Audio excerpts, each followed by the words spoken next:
L'essentiel des activités spatiales de la Suisse se sont via l'Agence spatiale européenne, comme un des 22 pays membres de l'agence. La Suisse était même un pays fondateur de l'agence en 1975.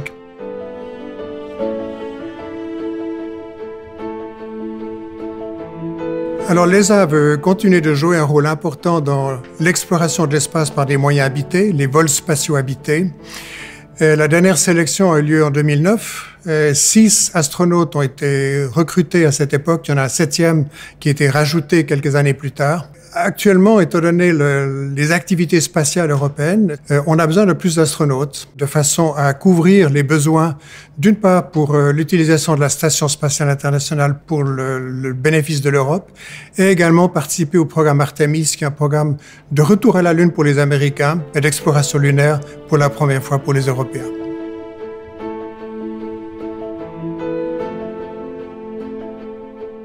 Les rôles principaux des astronautes, c'est véritablement d'être à la place des scientifiques qui restent au sol, et également faire des travaux de maintenance de la station.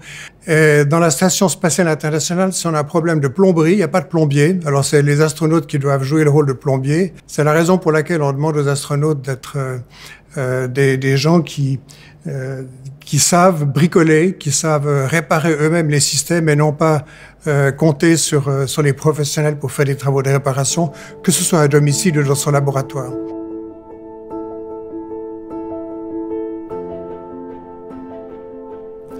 Alors, le lieu de travail des astronautes, c'est tout d'abord sur Terre, parce qu'il y a beaucoup de travaux de préparation. Ce sont des années de préparation. Mais je dirais que du point de vue du temps consacré à ses activités, à son travail par un astronaute, la plus grande partie de ce temps, c'est sur Terre. L'autre lieu de travail, c'est bien entendu la Station spatiale internationale. Dans le futur, on aura également, comme déjà mentionné, des missions dans ce qu'on appelle le Gateway, qui est l'équivalent de la Station spatiale internationale, mais sur une orbite dite cislunaire, qui est une orbite au voisinage de la Lune. Et un jour, il sera possible aussi pour les Européens, je pense au début des années 30, de marcher sur la Lune.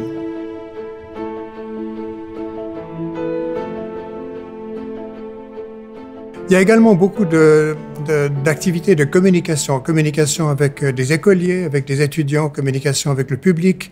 Les astronautes sont un peu des ambassadeurs de l'humanité. Je me rappelle toujours du texte d'une plaque qui était mise sur une des jambes du module lunaire Eagle de la mission Apollo 11 en été 1969, le premier alunissage. Cette plaque dit: "People from planet Earth came in July 1969. We came in peace for all mankind." C'est-à-dire que nous sommes venus sur la Lune en représentant toute l'humanité. Et finalement, les astronautes européens ou américains ou russes ou japonais ou canadiens dans la station spatiale, ils représentent l'humanité dans cette station.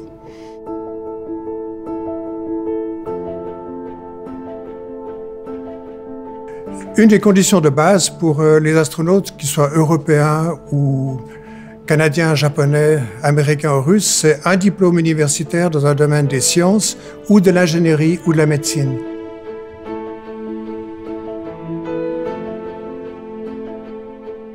Pour devenir astronaute, il faut être en bonne santé. Ça, c'est évident. Surtout au niveau du système cardiovasculaire, au niveau du système vestibulaire, qui est l'organe d'équilibre dans l'oreille interne, et la vision. Il faut être en bonne santé. Du point de vue de la vision, on doit avoir une vision 20/20, on dit en anglais, c'est-à-dire une vision parfaite, mais qui peut être corrigée. C'est-à-dire si naturellement on n'a pas une vision parfaite, mais qu'on arrive à la vision parfaite, soit par des lunettes ou bien par des verres de contact, eh bien ça passe.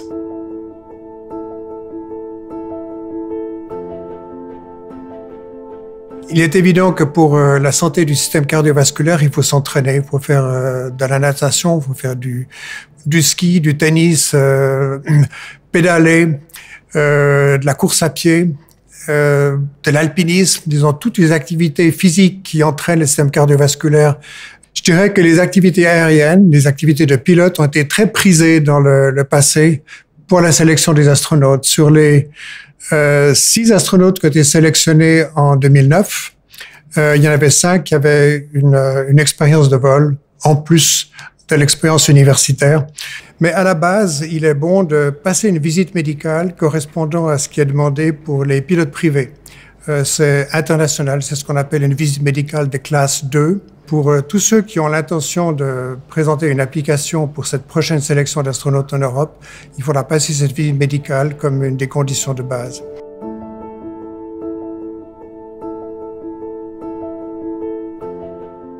Et du point de vue de la santé mentale, il faut simplement avoir, je dirais, la tête sur les épaules, c'est-à-dire savoir gérer les problèmes, que ce soit au niveau professionnel ou au niveau personnel.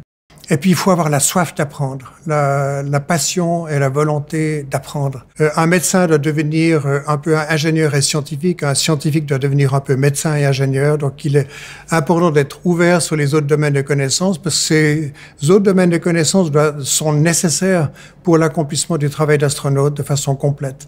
Donc, on peut être pointu dans un domaine, mais il faut être tout à fait ouvert sur les autres domaines et avoir des connaissances raisonnables qui seront d'ailleurs vérifiées lors de la sélection dans tous les autres domaines.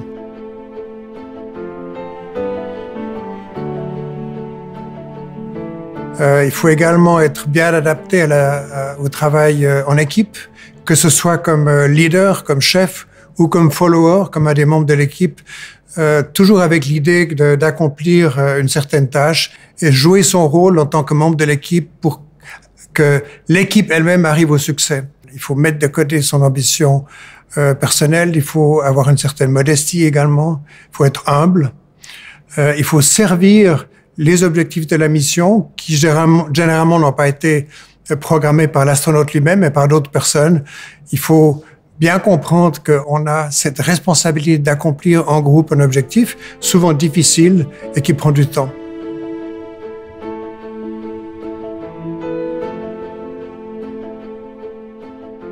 Et il y a des sacrifices, bien sûr. Je dirais qu'un sacrifice important, c'est le sacrifice au niveau personnel, au niveau de la famille. Parce que l'astronaute à l'entraînement va beaucoup voyager, il ne sera pas très présent au sein de sa famille.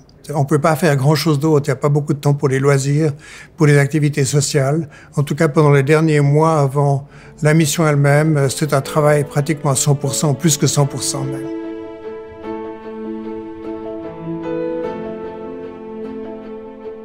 Suivront ensuite des tests médicaux au début de l'année 2022 pour quelques mois, ensuite des interviews finaux, et la sélection finale qui sera faite par le directeur général de l'Agence spatiale européenne sur les quelques 20 ou 30 candidats qui auront été jugés comme étant satisfaisants pour accomplir le métier d'astronaute. Donc, il ne faudra pas se faire trop de soucis si on ne passe pas une sélection, qu'on est vraiment motivé pour devenir astronaute. On pourra se présenter à la prochaine.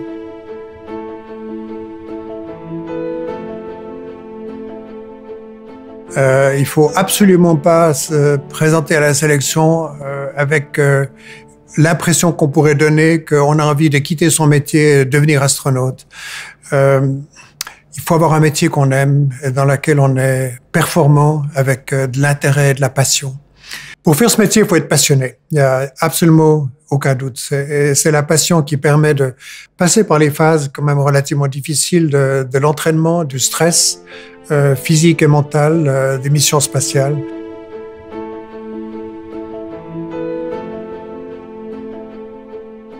Il y a une autre qualité qu'il faut avoir en tant qu'astronaute, c'est la patience.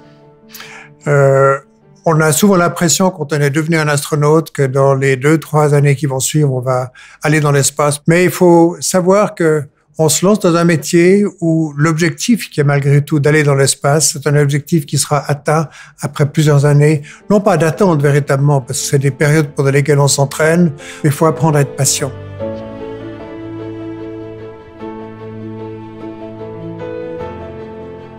Bon, les contraintes physiques d'un vol spatial varient en fonction de la phase de la mission. Il y a évidemment la phase du lancement et la montée en orbite. Donc, il y a un stress mental. Il y a également un effet physique avec des accélérations relativement importantes. Alors, on vit évidemment ce lancement et cette montée jusqu'à la situation orbitale qui dure, encore une fois, entre 8 et 9 minutes. On le vit comme un moment extrêmement fort sur le plan psychologique. C'est le début d'une grande aventure. Mais c'est également Comme déjà mentionné aussi, une phase dangereuse. Il faut être préparé. Ça permet justement de réduire le stress. Mais c'est un moment très fort. Il n'y a pas de doute de la montée en orbite. Mais c'est ce mélange en même temps de sensation de vivre une expérience totalement unique et hors du commun, mais la nécessité d'être concentré pour réagir correctement en cas de problème. Une fois qu'on arrive en orbite, la mise en orbite ne dure que de 8 à 9, au maximum 10 minutes. On passe évidemment à une phase d'apesanteur. Et ça, c'est de nouveau un stress pour l'organisme parce que tout à coup, on passe à 0G. Et c'est vraiment le 0G. Et en soi, c'est un stress sur l'organisme. Je dirais que la nécessité d'avoir un système cardiovasculaire en bon état, c'est essentiellement pour cette transition entre le 1G ou un peu plus que 1G pendant la montée, disons 3 à 4G, tout à coup à 0G.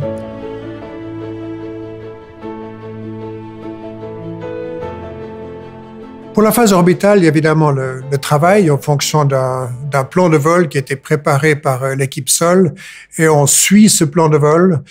Typiquement une journée dans l'espace entre le réveil et puis le coucher, c'est de l'ordre de grandeur de, qu'il faut dire, 12 ou 13 heures de travail.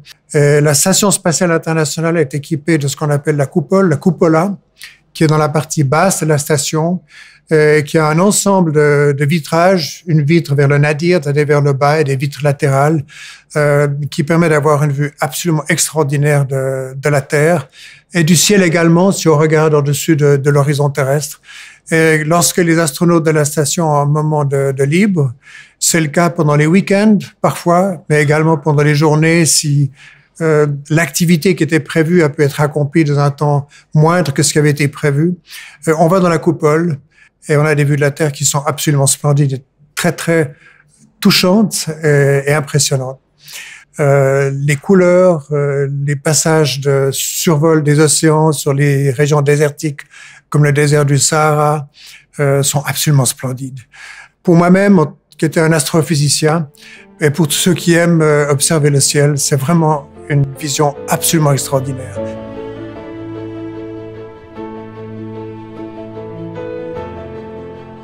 La rentrée dans l'atmosphère est assez stressante aussi, psychologiquement parlant et physiquement parlant, parce qu'on est dans un environnement à très très haute température, on est entouré d'une enveloppe de plasma à très haute température, et ça, visuellement parlant, c'est très impressionnant. En plus, les contraintes physiques que j'ai mentionnées. Donc, les phases les plus difficiles, je dirais, psychologiquement parlant et physiquement parlant, c'est les phases de montée en orbite et de descente de retour vers la Terre.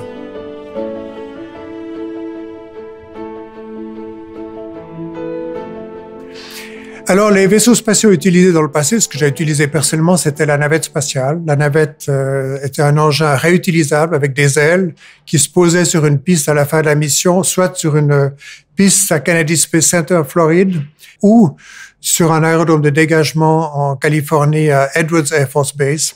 Pendant les 10 dernières années de son exploitation, elle était utilisée pour l'assemblage de la Station spatiale internationale. Une fois que la Station spatiale a été entièrement assemblée en 2011, elle était exploitée par des astronautes venant des pays partenaires, à savoir les États-Unis, la Russie, le Canada, le Japon et les pays de l'Agence spatiale européenne.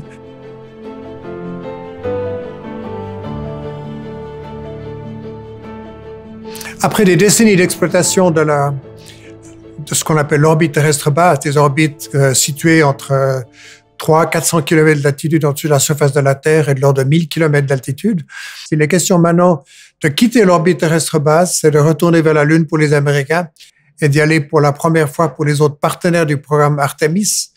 Ce programme Artemis, qui était lancé par la dernière administration américaine et par la NASA, prévoit un premier alunissage dans la région du pôle sud de la Lune en 2025 et prévoit ensuite des vols relativement courts vers la Lune pour une implantation dans une base lunaire sur le pôle sud de la Lune à partir de 2028 environ.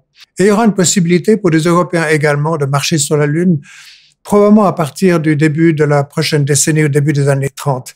Ensuite, il y aura Mars. L'idée du programme Artemis, c'est vraiment de préparer les nations qui y participent à des vols à destination de la planète rouge dans le courant des années 30 ou peut-être des années 40 de ce siècle. Cette prochaine sélection des astronautes européens, c'est la première sélection d'astronautes européens qui a pour objectif d'amener des Européens et des Européennes en dehors de l'orbite terrestre basse, vers la Lune et finalement vers Mars.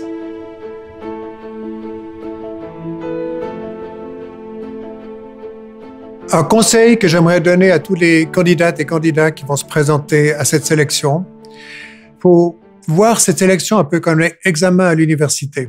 Un examen à l'université, si on veut être sûr de passer, ça se prépare. Une sélection d'astronautes, ça se prépare physiquement, mais surtout sur le plan des connaissances et psychologiquement également. Il y a d'ailleurs un livre qui a été publié par un des astronautes sélectionnés en 2009, Tim Peake, qui donne un tas de conseils sur la préparation que vous pouvez effectuer de façon à maximiser la probabilité que vous soyez choisi.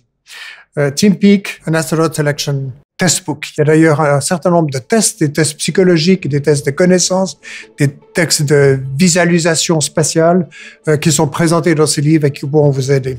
Vous êtes un scientifique, un ingénieur ou un médecin et vous avez la passion pour l'espace. Posez votre candidature pour la prochaine sélection des astronautes de l'ESA.